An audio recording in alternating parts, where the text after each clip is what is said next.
Assalamualaikum warahmatullahi wabarakatuh. Salam sejahtera untuk kita semua. Tabi pun.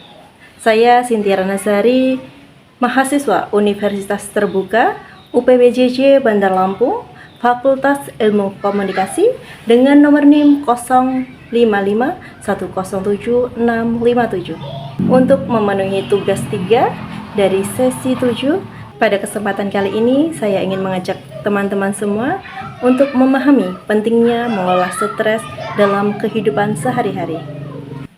Sebelum dimulai, perkenankan saya untuk menyapa tamu undangan terlebih dahulu. Yang saya hormati Bapak Ibu dosen pembimbing, yang saya hormati mahasiswa dan rekan-rekan masyarakat. Puji syukur kehadirat Allah Subhanahu wa taala, Tuhan Yang Maha Esa, yang telah melimpahkan begitu banyak nikmat, baik itu nikmat sehat maupun kesempatan, sehingga kita semua dapat hadir di ruangan ini dalam keadaan sehat walafiat tanpa halangan suatu apapun.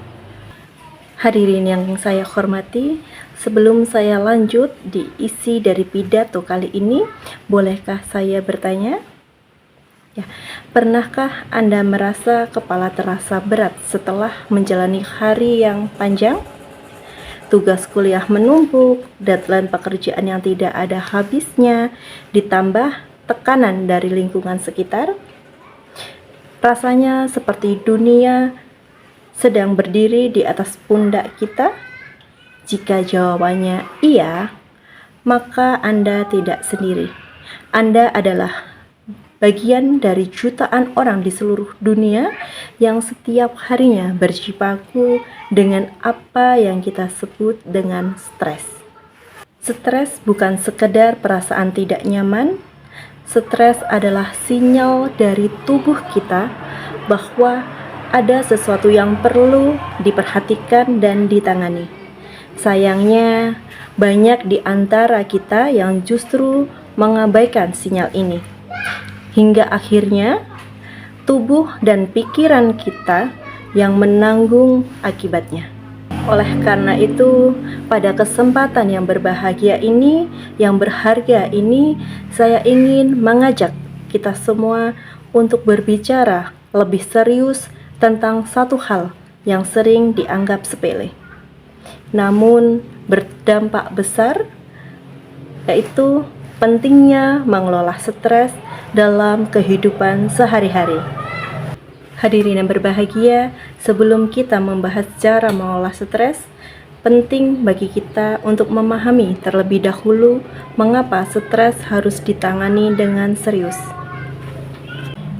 WHO telah menegaskan bahwa stres yang tidak dikelola dengan baik dapat meningkatkan resiko berbagai penyakit serius, termasuk penyakit jantung dan stroke. Bayangkan, tekanan pikiran yang kita sepelekan setiap hari ternyata bisa berujung pada ancaman nyata bagi kesehatan fisik kita. Stres dalam jangka pendek memang bisa menjadi motivasi. Ia mendorong kita untuk bekerja lebih keras dan lebih fokus. Namun, stres yang berlangsung terus-menerus tanpa penanganan yang tepat akan menjadi beban yang merusak, mulai dari gangguan tidur, menurunkan daya tahan tubuh, kesulitan berkonsentrasi, hingga munculnya kecemasan dan depresi. Semuanya dapat dipicu oleh stres yang tidak terkelola. Hadirin sekalian, kabar baiknya adalah stres bisa dikelola. Ada berbagai teknik yang telah terbukti secara ilmiah mampu membantu kita menghadapi tekanan hidup dengan lebih sehat dan lebih bijak. Pertama, teknik relaksasi. Sebuah studi yang dipublikasikan dalam Journal of Clinical Psychology menemukan bahwa teknik relaksasi seperti meditasi, pernapasan dalam, dan relaksasi otot progresif terbukti secara signifikan dapat mengurangi tingkat stres sekaligus meningkatkan kualitas hidup. Teknik ini tidak memerlukan peralatan khusus atau biaya mahal. Cukup luangkan 10-15 menit sehari di tempat yang tenang, tutup mata, dan fokus pada pernafasan Anda. Kedua, olahraga teratur. Bahwa olahraga bukan hanya baik untuk kesehatan fisik, tetapi juga terbukti mampu mengurangi stres dan meningkatkan suasana hati. Saat kita berolahraga, tubuh melepaskan hormon endorfin yang sering disebut sebagai hormon kebahagiaan. Tidak perlu olahraga berat, jalan kaki 30 menit setiap hari pun sudah memberikan manfaat yang luar biasa. Ketiga, manajemen waktu.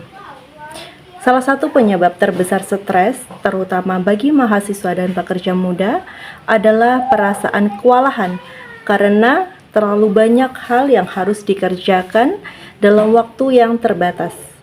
Dengan membuat prioritas, menyusun jadwal harian, dan belajar untuk mengatakan tidak pada hal-hal yang tidak mendesak, kita dapat mengurangi beban mental secara signifikan. Yang keempat, membangun koneksi sosial yang positif. Berbagi cerita dengan orang-orang yang kita percaya, sahabat, keluarga, atau konselor, dapat meringankan beban pikiran yang selama ini kita tanggung sendiri. Ingat, meminta bantuan bukan kelemahan. Itu adalah tanda kecerdasan emosional. Hadirin yang saya cintai, yang saya banggakan, usia 18-30 tahun adalah masa emas dalam kehidupan kita. Ini adalah periode di mana kita membangun fondasi karir, membentuk karakter diri, dan menentukan arah masa depan. Namun, ironisnya, ini juga merupakan periode di mana tingkat stres cenderung paling tinggi. Jika kita tidak belajar mengelola stres sejak sekarang, dampaknya tidak hanya dirasakan hari ini, tetapi akan terus dibawa hingga dekade-dekade berikutnya dalam hidup kita.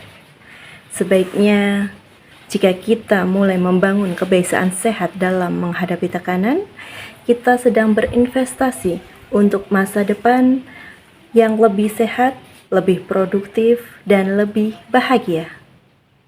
Hadirin yang saya hormati, sebagai penutup, izinkan saya merangkum apa yang telah kita bahas bersama hari ini. Stres adalah bagian tak terelakkan dari kehidupan modern.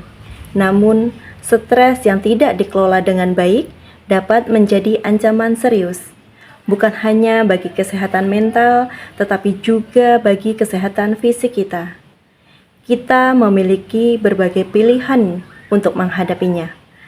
Teknik relaksasi yang terbukti ilmiah, olahraga yang menyehatkan jiwa dan raga, manajemen waktu yang bijak, dan dukungan dari orang-orang di sekitar kita. Semua alat itu sudah ada. Yang tersisa adalah keputusan kita untuk menggunakannya. Saya ingin mengakhiri pidato ini dengan sebuah refleksi sederhana. Merawat kesehatan mental bukan kemewahan dan bukan pula tanda kelemahan. Merawat diri sendiri adalah bentuk tanggung jawab kepada diri sendiri, kepada orang-orang yang kita cintai, dan kepada mimpi-mimpi besar yang sedang kita perjuangkan. Mulailah dari hal kecil, mulailah dari hari ini, karena perjalanan 1000 mil selalu dimulai dari satu langkah pertama. Terima kasih atas perhatian dan kesabaran hadirin sekalian. Semoga apa yang saya sampaikan memberikan manfaat yang nyata dalam kehidupan kita sehari-hari. Saya Cynthia Ratnasari, mohon undur diri. Wassalamualaikum warahmatullahi wabarakatuh. See you.